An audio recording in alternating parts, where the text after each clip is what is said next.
আসসালামু আলাইকুম আমার প্রিয় ভাই বোন শুভাকাঙ্ক্ষী, আপনারা কে কেমন আছেন? আশা করি যে যেখানে আছেন আল্লাহর রহমতে সবাই ভালো আছেন, সুস্থ আছেন। আমিও আমার পরিবারের সবাইকে নিয়ে আলহামদুলিল্লাহ আল্লাহ পাকের অশেষ মেহেরবানিতে ভালো আছি। সকালে নাস্তা খাওয়ার শেষে সব কিছু ধুয়ে এভাবে রেখে গিয়েছি, পানি ঝরে গেছে। এখন যেখানকারটা সেখানে ঠিকঠাক করে রেখে দিব। এদিক দিয়ে মুরগি একটু বেশি করে পানি দিয়ে ভিজিয়ে রেখেছি, একটু চিকন করে কল থেকে পানি ছেড়ে রেখেছি। এভাবে রাখলে আর কি তাড়াতাড়ি মুরগি মাছ মাংস আর কি যায় হোক তাড়াতাড়ি ছুটে যায়। তো তাড়াতাড়ির সময় এভাবে আপনারা করতে পারেন, আমিও সবসময় এভাবেই করি। বেশি পানি অপচয় হয় না, একটু পানি এভাবে চিকন করে ছেড়ে রাখলে তাড়াতাড়ি মুরগি ছুটে যায় আর কি, মাছ মাংস যাই হোক। তো এখন আমি সব কিছু গোছগাছ করে রান্না বসিয়ে দিব দুপুরে খাওয়ার জন্য।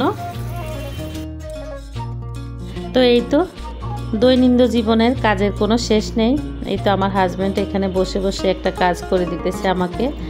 অনেক বেশি বৃষ্টি হলে আমার বাসায় এই যে বারান্দায় পানিগুলো জমে থাকে, বারান্দার পানি যেদিক দিয়ে যাওয়ার রাস্তা ওই দিক দিয়ে না যেয়ে আর কি একদম মুখামুখি মাঝখান বরাবর পানি এসে এভাবে জমে থাকে। তো বেলচা দিয়ে এভাবে উঠিয়ে নিতে হয়, তা না হলে এই পানিগুলো এখানে থাকে, ছিদ্রে দিয়ে যায় না, এই একটা অবস্থা। তো এই তো অনেক বেশি বৃষ্টি হওয়ার কারণে রাস্তায় আর কি আমাদের বাসার সামনে পানি জমে গেছে। এই পানিগুলো যেতেও একটু সময় লাগবে।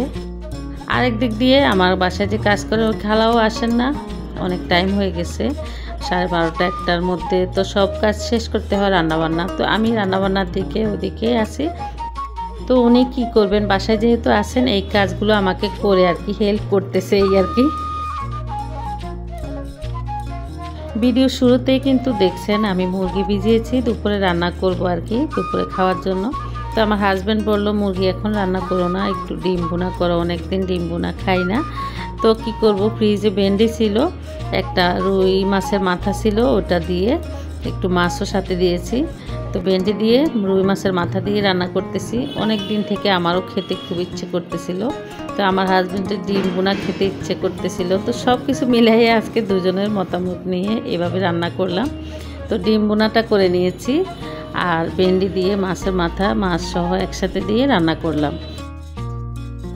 মাঝখানে 2-3 দিন আগে আর কি আমাদের বাসায় মেহমান আসছিল, তো মেহমানদেরকে খাওয়ানোর জন্য রুই মাছ রান্না করছিলাম। ওই রুই মাছের মাথাটাই কিন্তু রেখে দিয়েছি, যে কোনো তরকারি দিয়ে রান্না করে খাবো। সব সময় কিন্তু আমি মাছ কাটলে মাছের মাথা একটু রেখে দেই আর কি, পুরা মাথাটাই রেখে দেই মাছ সহ আলাদা পাতুরি করার জন্য। তো এবারে এভাবে তরকারি ভেন্ডি দিয়ে রান্না করলাম।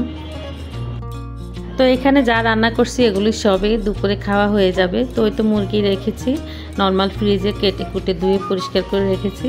ছেলে মেয়ে যেভাবে খেতে চাইবে, হয় আলু দিয়ে মাংস ঝোল করে দিব, আর না হয় খিচুড়ি রান্না করে দিব। ওরা যেভাবে খেতে চাইবে সেভাবেই রান্না করে দিব। আমাদের বাসায় যে কাজ করেন, আমার বাসায় একটা কাজে করেন, আমার যে কাজ করেন ওই খালা 2 দিন থেকে আসেন না। তো অনেক টাইম হয়ে গেছে, 12টার পরে কিন্তু আর উনি আসে না, একটা টাইম আছে ওনার। তো এদিক দিয়ে আমার ছোট ছেলে আমাকে কাজে হেল্প করতেছে, ঘরটা ঝাড়ু দিয়ে পরিষ্কার করে নিতেছে। আর এত বৃষ্টি হইতেছে বাহিরে তো রাস্তায় পানি জমে গেছে, দেখতেছি শুনতেছি। তো ভাবলাম খালায় আর আসবে না, তো আমরা নিজেরাই নিজেদের কাজগুলো করে নিতেছি। তো যাই হোক, আজকের ভিডিওটি এ পর্যন্তই। সবাই ভালো থাকবেন, সুস্থ থাকবেন, আমার জন্য দোয়া করবেন। আমিও সবার জন্য দোয়া করি। আল্লাহ হাফেজ, আসসালামু আলাইকুম।